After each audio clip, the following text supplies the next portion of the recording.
Different types of golf balls deliver different results. Highly skilled golfers often use what's called a wound ball, a ball made of rubber thread wound tightly over a core because its flight is more controllable. But most people use what's called a two-piece ball, a ball whose core is covered in a dimpled material. Today's golf ball has really come a long way if you consider that the early ones were made of feathers. This is what's inside now, a bouncy rubber. They mix it up with other chemicals to make a hot batter, and then roll it out like a pie crust, cooling it between two huge steel drums. Next, they push the rolled-up rubbery sheets into this machine called an extruder. There's a ram inside and it forces the rubber through a die.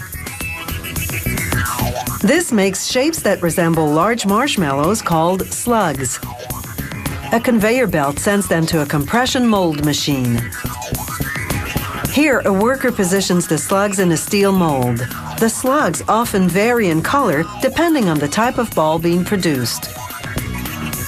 When the door closes, the bottom part of the mold presses up into the top part, applying over a ton of pressure. This is a shape and bake system, because inside this mold, the newly rounded rubber is cooking at 167 degrees Celsius.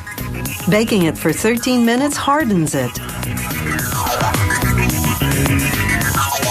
Then, after it's cooled with water, a worker places a piece of slotted plexiglass over the mold. This holds down the leftover trimmings so that only the ball shapes get picked up by the vacuum. He peels off the excess rubber for recycling later. The marshmallow-shaped slugs have now been transformed into a solid golf ball core. A robot transports these cores to another mold. A ram pushes melted plastic through tubes and into a mold cavity. This forms the outside shell of the golf ball, complete with the dimples that will help the ball travel farther. This is an inside look at a ball with its new shell.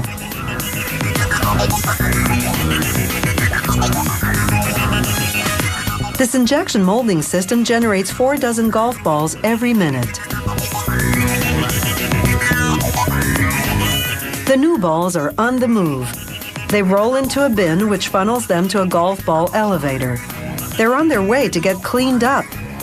Look closely and you'll see little pieces of leftover plastic on the ball shells. The next process will get rid of that. This is an automatic miller that removes the excess plastic.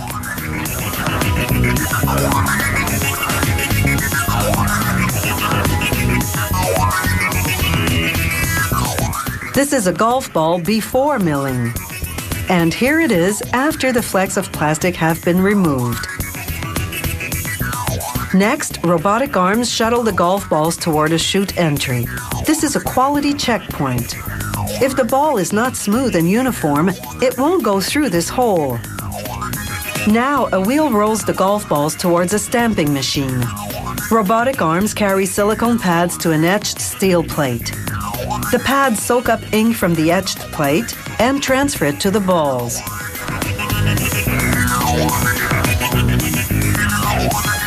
The pads brand each ball with a player number, the company name, and the model type. Then beams of ultraviolet light harden the ink.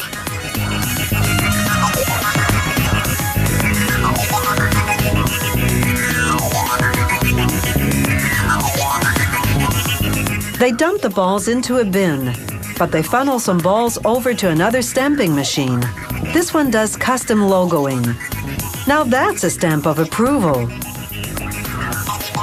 Next, an automated machine sprays the balls with polyurethane while they rotate atop spindles. The polyurethane protects the ink logos that have been stamped on the balls.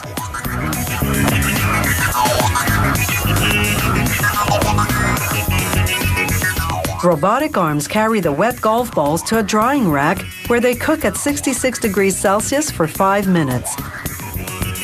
Then they're done. And that's the technique behind the golf ball. It's up to you to explain your golf technique.